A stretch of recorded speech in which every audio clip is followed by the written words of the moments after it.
호세아 말씀을 함께 살펴보고 있습니다. 호세아 선지자는 북이스라엘의 타락한 실상을 그대로 이 말씀을 통해서 보여줍니다.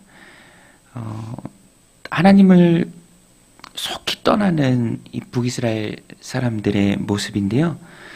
하나님께서 또 징계하시죠. 그래서 1절에 보면은 오늘 본문이 다 전체적으로 그 내용입니다. 이런 하나님의 백성인데 너희가 이렇게 떠났다. 그래서 1절에 보면 나팔을 내 입에 댈지어다.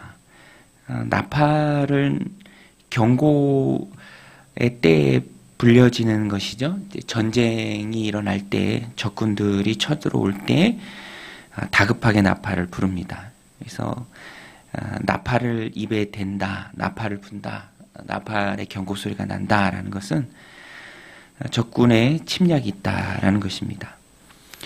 왜 이런 적군의 침략, 그런 어려움들이 있나?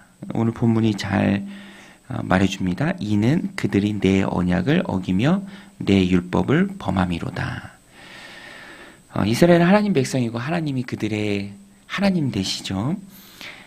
그러니까 당연히 하나님 백성으로서 보여야 할 정체성의 모습은 하나님을 의지하고 또 믿고 따르는 것입니다. 그것이 가시적으로 드러나는 것이 언약 백성으로서 언약을 지키는 것이죠. 말씀을 지키는 것입니다. 그런데 이스라엘은 이 일에 철저히 실패했죠. 그래서 3절에 보면 이스라엘이 이미 선을 버렸으니, 하나님의 율법을 버렸고요. 하나님 다른 일을 버렸습니다. 결과는 원수가 그들을 따를 것이라. 다급하게 나팔을 불고 전쟁에 시달리고 노력하나 열매를 얻지 못하는 스스로 그런 삶으로 들어갑니다. 4절에 보면 우상을 만들었다. 그들이 왕을 세웠으나 내게서 난 것이 아니며 그들이 지도자를 세웠으나 내가 모르는 바이며 그들이 또 은금 자기를 위하여 우상을 만들었나니 결국은 파괴되고 말리라. 뒷부분에 보면 북이스라엘의 수도 역할을 했던 사마리아 도시의 송아지 우상, 그것이 철저히 파괴될 것이다. 산상조각 나리라. 그 다음에 주목해 봐야 할 말씀이 7절에 나옵니다.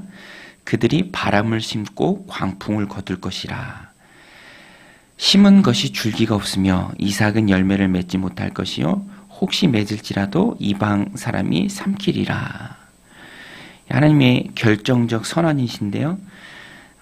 이스라엘 백성들이 우상으로 자꾸만 마음이 향하고 그것들을 섬겼던 이유는 자꾸 하나님을 앞세우고 따라가기보다는 우상을 앞세우고 우상을 따라갑니다.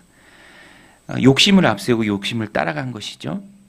그것이 옳고 그것을 통해서 많이 열매를 얻으리라라는 기대가 있었지만 하나님께서는 그렇게 말씀하지 않으십니다. 너희가 하는 그 우상 숭배, 사마리아에 너희를 위해 세운 그 우상, 송아지 우상, 그것은 바람을 심는 것이다. 바람을 심고 광풍을 거두게 될 것이다. 굉장히 두렵고 떨리는 말씀입니다. 오늘 우리에게도 도전이 되는 말씀인데요. 어찌됐든 사람들은 뭐든 심게 돼 있습니다. 그런데 무엇을 심는가?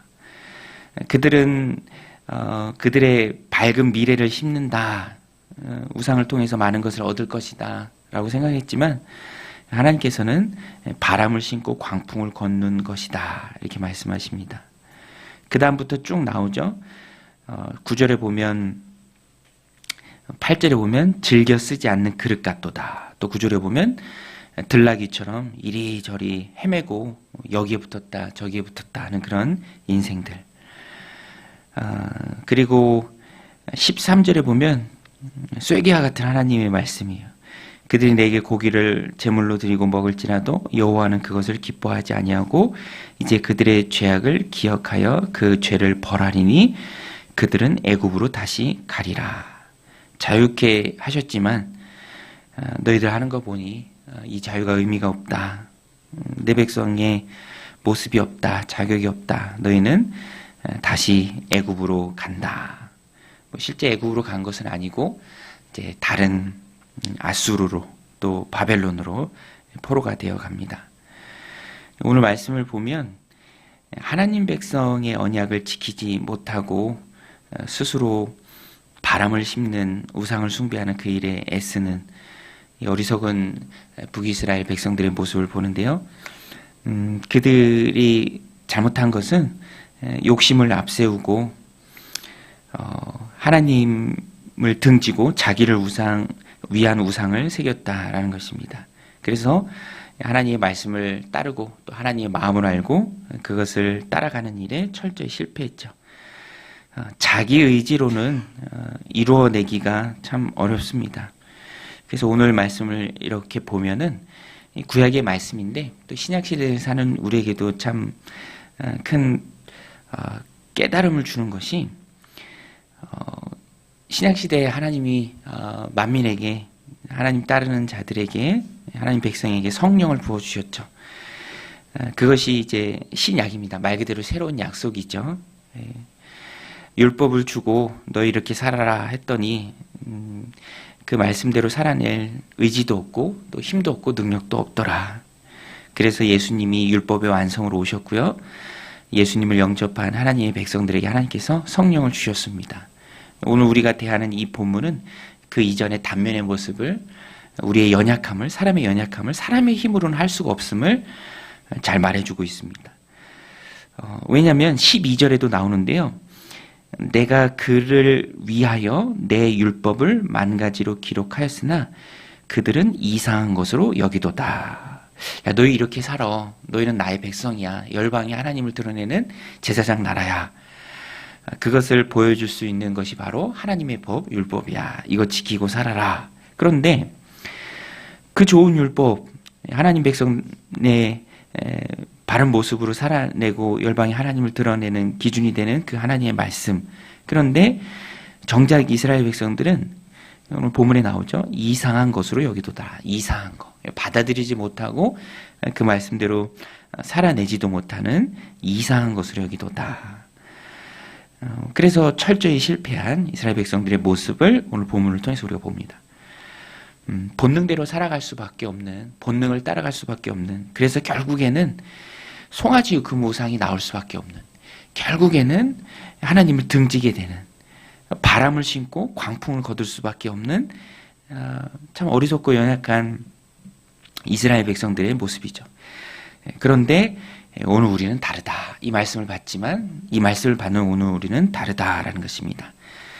성령님이 우리 안에서 하나님의 말씀대로 살고자 하는 염원하는 마음도 주시고요. 또 살아갈 수 있는 능력도 주십니다. 그래서 우리는 말씀대로 살아갈 수 있는 능력을 지닌 하나님의 백성이다. 이것을 잊지 말아야 합니다. 넌 안 돼, 못해 라는 것은 언제나 악한 마귀가 주는 마음이고요. 우리는 연약하지만 내 힘이 아니라 내 안에 계신 성령님께서 주시는 힘으로 하나님의 말씀을 붙들고 살아낼 수 있습니다. 죄를 깨닫고 또 멀리할 수 있고요. 또 돌이켜 회개할 수 있고 하나님 앞에 무릎 꿇고 기도할 수 있습니다. 그래서 요한복음 15장의 말씀이 딱 맞아요. 너희는 가지다. 포도나무 대신 주님께 붙어 있을 때 많은 열매를 맺는다. 너희 힘으로만 하면 오늘 말씀이 딱 맞죠? 바람을 심는다. 바람을 심어서 뭘 얻을 수 있겠습니까? 광풍밖에 거둘 것이 없죠. 심은 것이 줄기가 없고 이삭은 열매를 맺지 못할 것이고 맺을지라도 이방 사람에게 빼앗길 수밖에 없습니다. 그건 사람의 힘으로는 안 된다라는 것입니다. 구원도 주님의 은혜고요. 구원받은 이후에 은혜로운 삶을 살아가는 것도 주님의 은혜요. 또 성령의 도우심입니다. 그래서 우리는 노력하되 붙어있기 위한 노력, 기도의 자리를 지키기 위한 노력, 또 말씀을 읽고 그 말씀으로 내 심령을 채우고 매일의 경건을 다지고 또 주일에 우리에게 주신 그 말씀을 묵상하고 이렇게 하는 것이 다 가지로서 포도나무에 붙어있기 위한 노력이죠.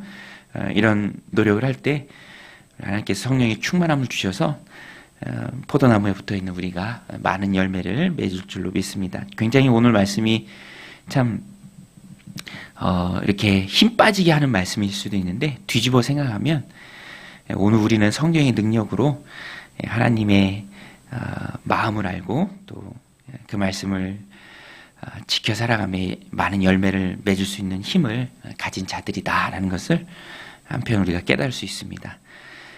이 말씀을 통해서 힘주시는 성령님 오늘 하루도 굳게 의지하고 또 많은 열매를 맺는 저 여러분들이 다 되시기를 주님의 이름으로 축원드립니다. 우리 말씀 붙들고 함께 기도하며 나아가겠습니다.